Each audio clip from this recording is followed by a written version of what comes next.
కర్ణాటకకు అత్యధిక కాలం ముఖ్యమంత్రిగా పనిచేసిన సిద్ధరామయ్య తన పదవి నుండి దిగిపోయారు. కాంగ్రెస్ పార్టీలో కాకుండా కర్ణాటక రాజకీయాల్లో ఒక పవర్ఫుల్ లీడర్గా ఎదిగిన సిద్ధరామయ్య గత 50 ఏళ్లుగా ఆ రాష్ట్ర రాజకీయాల్లో కొనసాగుతున్నారు. అదే సమయంలో కర్ణాటకలో అత్యధిక కాలం ముఖ్యమంత్రిగా పనిచేసిన రికార్డును సిద్ధు తన ఖాతాలో వేసుకున్నారు. అయితే మొదట జనతా పరివార్ పార్టీ ద్వారా రాజకీయాలలో అరంగేట్రం చేసిన సిద్ధు ఆ తర్వాత మాజీ ప్రధానమంత్రి జేడీఎస్ అధినేత దేవగౌడతో అడుగులు వేశారు. కొన్నేళ్లుగా దేవగౌడతో విభేదాలు రావడంతో కాంగ్రెస్ పార్టీలోకి అడుగుపెట్టారు. అనంతరం కీలక నేతగా ఎదిగారు.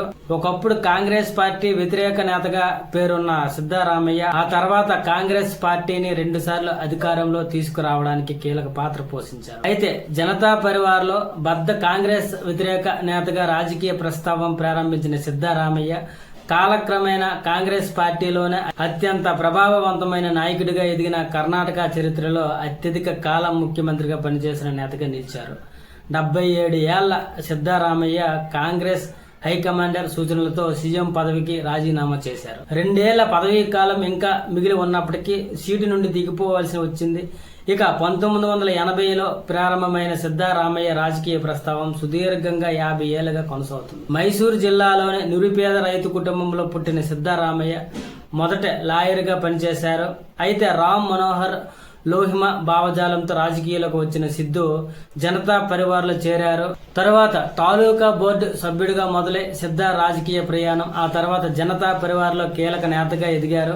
1983లో లోక్దళ పార్టీ తరఫున చాముండేశ్వరి నియోజకవర్గం నుండి తొలిసారిగా ఎమ్మెల్యేగా గెలిచారు. కర్ణాటక ముఖ్యమంత్రిగా రామకృష్ణ హెగ్డే ఉన్న సమయంలో కార్పొరేషన్ చైర్మన్ గా పనిచేశారు. ఆ తర్వాత పట్టు పరిశ్రమ శాఖ మంత్రిగా బాధ్యతలు నిర్వహించారు. 2004లో కాంగ్రెస్ జేడీఎస్ సంకీర్ణ ప్రభుత్వం ఏర్పడినప్పుడు సిద్ధరామయ్య డిప్యూటీ సీఎంగా పనిచేశారు.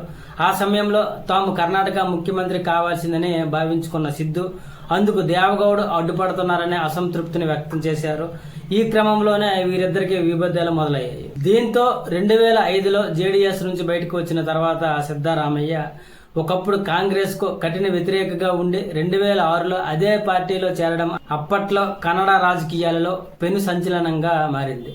అయితే ఇక కాంగ్రెస్ పార్టీలో క్రమంగా కీలక నేతగా ఎదిగిన సిద్ధు సహనం పట్టుదలతో 2013లో తొలిసారి ముఖ్యమంత్రిగా బాధ్యతలు చేపట్టి తన జీవితకాల లక్ష్యాన్ని నెరవేర్చుకున్నారు.